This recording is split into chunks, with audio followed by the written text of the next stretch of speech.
पश्चिम बंगाल के मुर्शिदाबाद जिले के पास एक गहरा, शांत और रहस्यमयी गांव था, छायापुर। इस गांव की एक खास बात थी। सभी लोग दिन में हंसते थे, पर रात होते ही घरों की खिड़कियां अपने आप बंद हो जाती थीं, क्योंकि गांव के बिल्कुल किनारे पर था बनमाला तालाब। गांव के अंतिम छोर पर कच्चे रास्ते से थोड़ा हटकर एक छोटा सा पक्का घर था। यहीं रहता था शेखर का परिवार। शेखर एक ईमानदार, मेहनती किसान, मालती शांत पर बेहद संवेदनशील मां, जिसे अंधविश्वास से बहुत डर लगता था।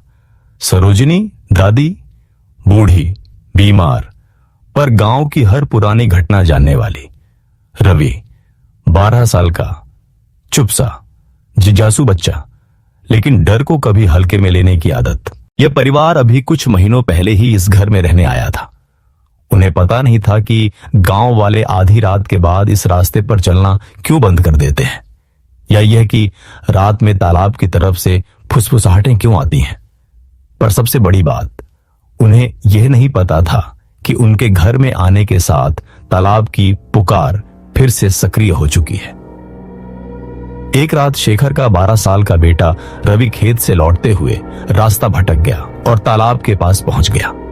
अचानक किसी ने धीमी, ठंडी आवाज में कहा। उसने पलट कर देखा, कोई नहीं। फिर आवाज और पास आई, रवि, इधर आओ। अगले दिन से रवि की परछाई अजीब हो गई।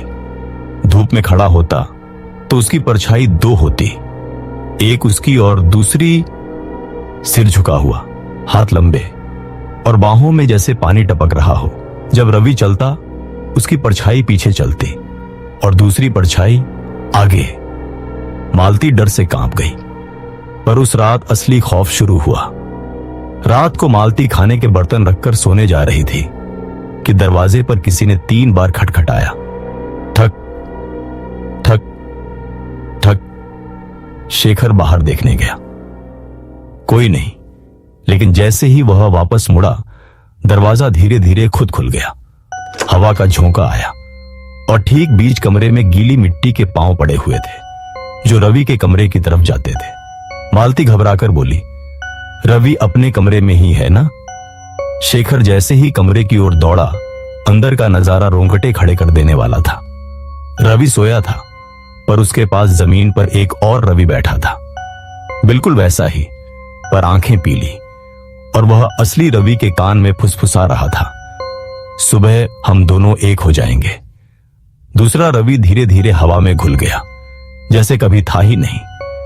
अगले दिन वे गांव के ओझा गंगापति तांत्रिक के पास पहुंचे। उसने घर की तरफ देखते ही कहा, यह आत्मा नहीं, यह पुकार है। बनमाला तालाब में एक लड़की डूबी थी, उसका नाम के बनमाला। वह मरकर किसी को भी अपने जैसा बनाना चाहती है, और जिसने उसकी आवाज सुनी वह बच नहीं सकता। मालती रो पड़ी। हमारा रवि बच जाएगा? तांत्रिक बोला। अगर वो अपना नाम फिर से सुनेगा तो बनमाला उसे ले जाएगी। अमावस्या की रात रवि अचानक नींद में उठकर घर से चलने लगा। उसकी आंखें खाली, होठों पर पानी टपक रहा था, और वह सिर्फ वो एक शब्द बोल रहा था, आ रही हूं।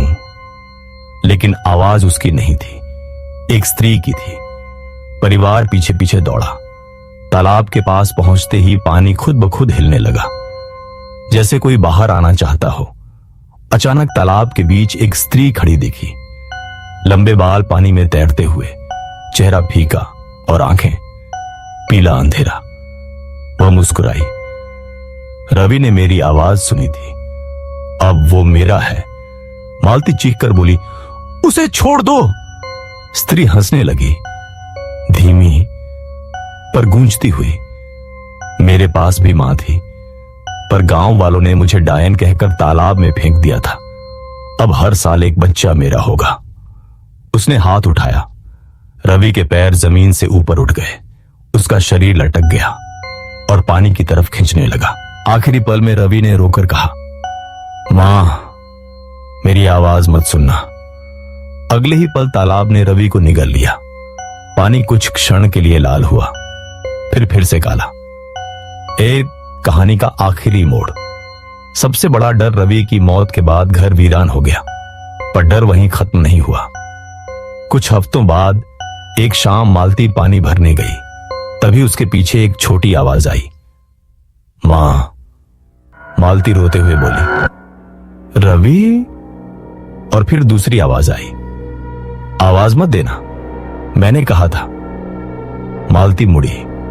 तालाब के किनारे रवि खड़ा था, पूरी तरह गीला, पेट फूला हुआ और आंखें बनी थीं बनमाला जैसी, पीली। वह बोला, अब मैं भी उसी दुनिया का हूं और अब तुम्हें बुलाने आया हूं। उस रात मालती चीखती हुई गायब हो गई। कुछ लोगों ने उसके बाद रात में तालाब के पास 2 आवाजें सुनी, मां। हां बेटा, अब गांव में कहा जाता है बनमाला का तालाब अब अकेला नहीं, वहां मां बेटे की आत्माएं बुलावा देती हैं।